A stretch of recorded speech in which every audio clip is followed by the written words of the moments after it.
We often hear about the problem of population growth, right? Overcrowding, strained resources. But what if we're looking at it all wrong? In this explainer, we're going to flip that whole idea on its head and see how people can actually be a nation's most valuable asset. So let's just ask it straight up. Is a huge population a burden, a liability, or is it a massive asset? The answer? Well, it's not quite as simple as you might think. Turns out, it all boils down to one single, powerful word: investment. A population stops being just a number and starts being a productive asset only when a nation decides to invest in its people. So what does that investment actually look like? To really get this, we need to talk about something called human capital. But before we get there, let's quickly define what we even mean when we say human resource. Okay, so a human resource is basically the working population of a country. It's all about their skills and their ability to contribute to the economy, to the gross national product. Think of it like the raw material, the untapped potential that a big population represents. So you might be thinking, okay, so is a human resource just a fancy term for labor?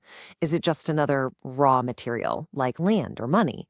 And the answer is a big, fat no. It's way more dynamic than that. And that's where human capital formation comes in. If the human resource is the potential, this is how you turn that potential into actual productive power.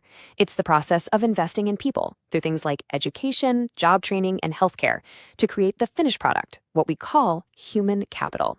So here's the formula in a nutshell. You start with a person, you add investment, education and health are the big ones, and what you get on the other side is productive human capital. To make this super clear, let's see how this plays out in a real life story. All right, let's talk about the story of two friends. This really brings these big economic ideas down to earth. It shows the incredible impact of investment and, well, what happens when it's not there. Okay, picture this. We're in a small village called Samapur, and here we meet two young friends, Sakal and Vilas. They live in the same place. They start out with pretty similar circumstances, but as we're about to see, their futures are going to look completely different. So let's meet them. You've got Sakal. He's healthy, and his parents are really pushing for him to get an education. Then there's Vilas. He's tragically lost his father, and on top of that, he's dealing with arthritis. Now, these might seem like small differences at first, but they are going to have a massive impact on their lives. Sakal's parents really invested in him. They made sure he went to the village school, and later, his dad even took out a loan so Sakal could take a vocational course in computers. And Sakal, well, he was into it. He studied hard and built up some serious skills. Vilas's path, on the other hand, was totally different. There was no investment. His mom couldn't afford a doctor for his arthritis, let alone pay for school. He wasn't really interested in his studies anyway, and had to help his mother, eventually getting forced into the same job she had, selling fish. So what was the result of all this? For Sakal, that investment paid off big time. His skills got him a good job at a private firm. In fact, his productivity was so high, he actually designed some new software, which got him a promotion. And for Vilas, the lack of investment pretty much trapped him. He just kept doing the same low-skilled work as his mom, earning a very small income. His productivity never went up, and his health problems were never solved. The difference in where they ended up it's just night and day. Now, this story about Sakal and Vilas isn't just about two boys. It perfectly illustrates a really powerful economic concept, one that can shape the future of families for generations to come. And here's the key takeaway. These paths don't just stop. They become cycles. Sakal gets caught in a virtuous cycle. Educated parents invest in their kids, who then become productive and can invest even more in their own children. But Vilas, he's stuck in a vicious cycle where a lack of resources and education traps families in poverty, generation after generation. Okay, so now let's zoom out.